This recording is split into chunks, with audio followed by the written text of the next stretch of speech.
में क्या करें, इस पर बातचीत करने के लिए हमारे साथ मेहरबून ईरानी जुड़े हैं। मेहरबून जी, गुड आफ्टरनून। आप क्या कर रहे हैं इस मार्केट में? काफ़ी समय से आप थोड़े से मार्केट पर बेरिश तो मैं नहीं कहूँगा, लेकिन काफ़ी कॉशियस थे। क्या अब मार्केट करेक्ट हो चुका है जहाँ पर आप बाइंग करेंगे? अनुज जी, ऐसा है कि फर्स्ट हाफ ऑफ 2025 खराब रहने वाला था, चैलेंजिंग रहने वाला था और सब लोग कहने लगे। अंडरस्टेटमेंट निकला है जिसको मैं गोर्ख खामोशी कहूँगा।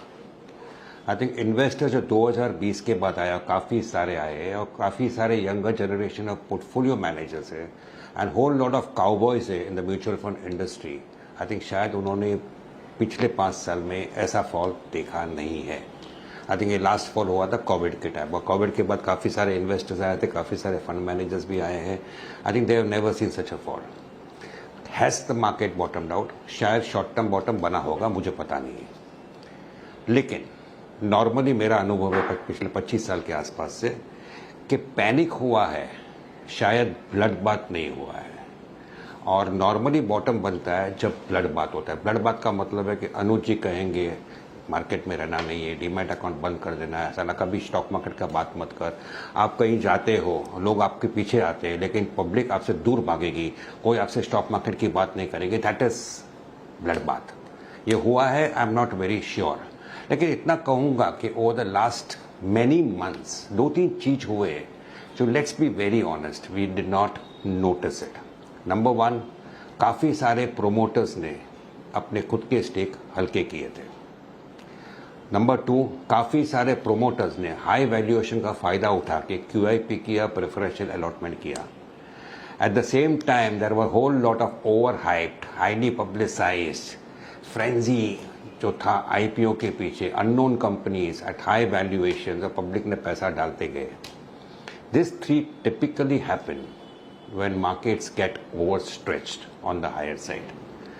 फैक्ट ऐसा था कि जो कंटिन्यूअस फ्लो आते गया पैसा म्यूचुअल फंड में, उसने, लेट्स बी वेरी ऑनेस्ट, हम लोग में काफ़ी सारे लोगों को अंधा कर दिया कि ठीक है, बेचने तो पैसा खड़ा करना है, खड़ा करने तो हम पे बस पैसा डालते जाएंगे, म्यूचुअल फंड के पास पैसे आते जाएगा। इसके बीच में कहीं पर लास्ट 2 क्वार्टर के जो अर्निंग्स आए और सब लोग ओवर वैल्यूएशन की बात करने लगे, और FI की सेलिंग चलती गई, डॉलर इंडेक्स स्ट्रेंथन होते गया, रुपया वीक होते गया, and somewhere the panic started setting इन।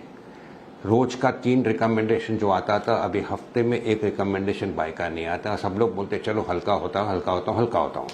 और ये जो हुआ है, it is caused a real panic in the market in the last 1 to 3 months। The point is, ऐसे टाइम को, allow me to state this again, I am talking only from personal experience, कि ऐसे time को accept कर दो कि India के 95% stocks जो लिस्टेड है, they are quite shallow, counters are quite shallow. आप मुझे 10,000 शेयर बेच के दे दीजिए 95% ऑफ स्टॉक्स में, without affecting the price on the downside. तो ऐसे टाइम पे आपके सामने अपॉर्चुनिटीज आते हैं। प्रॉब्लम ये है कि स्टॉक आपको लेने का है, लेकिन आप में हिम्मत नहीं है। आप क्या कहोगे, मेरे पास पैसे नहीं है, झूठ है ये। प्रॉब्लम है आपके पोर्टफोलियो जो 20-25% ऊपर से लुढ़क गया है, वो देखकर इतना खून देख रहे हो आपके पोर्टफोलियो में कि आपको हिम्मत नहीं है अभी नीचे में लेने का। और ये नीचे में इसलिए आता है, काफ़ी सारे stocks on the downside एकदम रिएक्ट कर देते हैं, because there is continuous supply coming in. खरीदने वाला नहीं है। मुझे 20,000 शेयर को स्टॉक का बेचना है, अगर 200 रुपये का भाव है, मैं 180-170 करके बेचता हूँ, तो 300 रुपये वाला स्टॉक 200 हुआ था, 200 वाला बेच के 170 करता है, 170 वाला शायद 150 आएगा, लेकिन वापस अगर 200-225 भी आए, आपको 20-30% कभी ना कभी दे के जाएगा। This is one thing I would advise investors. पिछले 1 हफ्ते में काफ़ी सारे डिबेट हुए हैं SIP के, SFPs के बारे में, स्मॉल कैप्स के बारे में, मिड कैप्स के बारे में। मैं पर्सनल अनुभव से वापस एक ही बात कहूँगा कि maximum money is made in mid caps and small caps. The problem है, ये मार्केट में आज भी फ्रॉड काफ़ी है। काफ़ी सारे स्टॉक्स, काफ़ी सारे सेक्टर्स, जैसे EMS सेक्टर हो, काफ़ी सारे सेक्टर्स के स्टॉक्स आज भी काफ़ी एक्सपेंसिव है। But individually if you do a bottom up approach, allow me to state, काफ़ी सारे अपॉर्चुनिटीज आपके सामने उभर कर आते हैं। एक्सेप्ट कर दीजिए आप में हिम्मत नहीं है, और अगर आप हिम्मत दिखा के खरीदोगे और 5-10% डाउनसाइड देखने को तैयार हो, तो काफ़ी सारे स्टॉक्स ऐसे हैं आज के लेवल्स पर जो आपको अगले 3, 6, 9 महीने में अच्छा रिटर्न दे के जाएगा. This is what an investor needs to think with a lot of sanity in him. Problem में सैनिटी निकल गया है because this type of fall not many have seen. Forget not many, even I had not seen.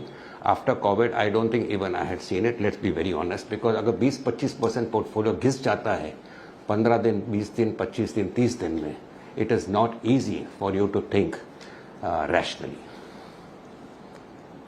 मेहरबून जी का जब ये पूरा बात कही ना, उनका सेकंड पार्ट बहुत अच्छा लगा. वरना मेहरबून जी आपका जब पहला पार्ट मैंने सुना ना, तो मैं सोच रहा था कि 30 अप्रैल से 4 धाम यात्रा शुरू हो रही है, क्यों ना वहीं निकल जाए, है ना. लेकिन दूसरा पार्ट आपने अच्छा बोला कि अगर 5-10% का डाउन साइड देखने की आपकी गुंजाइश है तो डेफिनेटली स्टे है. वो क्या होगा, कहाँ पे लगता है आपको कि with I think possibility of 5-10% आप अच्छा पैसा बना सकते हैं अगर आप वो झेल लें तो, आपके अनुसार? देखिए, मैं कहूँगा जो मैं कहना चाहता था, ये कहना चाहता था कि जो अच्छे अच्छे स्टॉक्स आपको दिखते हैं, देखिए मुझे अगर आप मुझे पूछो तो मुझे फाइनेंशियल्स पसंद है, डिस्क्रिशनरी स्पेंडिंग पसंद है, एक्स FMCG, ट्रैवल पसंद है, टूरिज्म पसंद है, होटल सेक्टर पसंद है. ये सारे सेक्टर्स में आपको जो स्टॉक्स आपको पसंद है, उदाहरण चोलामंडलम फाइनेंस, 3 दिन पहले का भाव देखिए, आज का भाव देखिए. मैं नहीं कहता हूँ 3 दिन पहले बॉटम बनाया, मैं कहता हूँ वो भाव से शायद वो 5-10% घटेगा, लेकिन अपसाइड में 3 दिन में आपको 8-10% देके गया. तो if you are patient enough, you like Cholamandalam at 50% higher price, आज ये भाव में आया है, आपको धीरज रखे अगर उसको लेंगे, स्टॉक थोड़ा नीचे भी आ सकता है. बिकॉज ये मार्केट, फिर से कहता हूँ, is a very shallow market. अगर 2-3 लोगों को या 2-3 फंड को थोड़ा सेलिंग करना है तो वो और 100 रुपये घटा देगा स्टॉक में. तो हिम्मत मत निकालना. अगर आपको लगता है ये स्टॉक अंडर वैल्यूड है, काफ़ी रिसर्च करना पड़ेगा, अच्छे स्टॉक्स को आइडेंटिफाई कर दीजिए, नीचे में खड़े रहिए, आपको मिलता है, धीरज रखिए, थोड़ा और डाउन साइड आ सकता है लेकिन फिर से पड़ेगा. As far as the Nifty goes, I am not talking of the Nifty. Nifty में शायद शॉर्ट टर्म बॉटम हो भी गया होगा, मुझे पता नहीं है, but allow me to state things are very challenging right now. Problem is corporate earnings. आप मुझे कॉर्पोरेट अर्निंग्स ला के दीजिए, I promise you all the other factors will you on the side. FII की सेलिंग कंटिन्यूअस है, then China and Hong Kong markets are recovering. India का rupee week हो रहा है, और वीक होगा कि नहीं. चाइना ऑफिशियली करेंसी डीवैल्यू करेगा तो क्या होगा. ट्रेड इम्बैलेंस है, वहाँ पे डोनाल्ड ट्रंप बैठा है, रोज का टेरिफ्स का बात होता है. So I think there are lot of variables, but the main concern if you ask me is corporate earnings.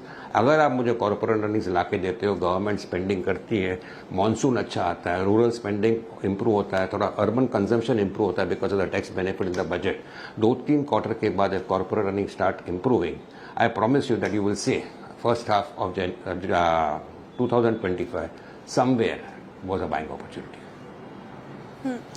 Irani ji, good afternoon. लेकिन आपने पसंद की तो बात की और चैलेंजेस की भी बात की, लेकिन आपने ये भी मेंशन किया कि मिड कैप और स्मॉल कैप में सबसे ज़्यादा पैसे बनते हैं और कुछ ऐसे स्टॉक्स हैं जहाँ फ्रॉथ है अभी भी.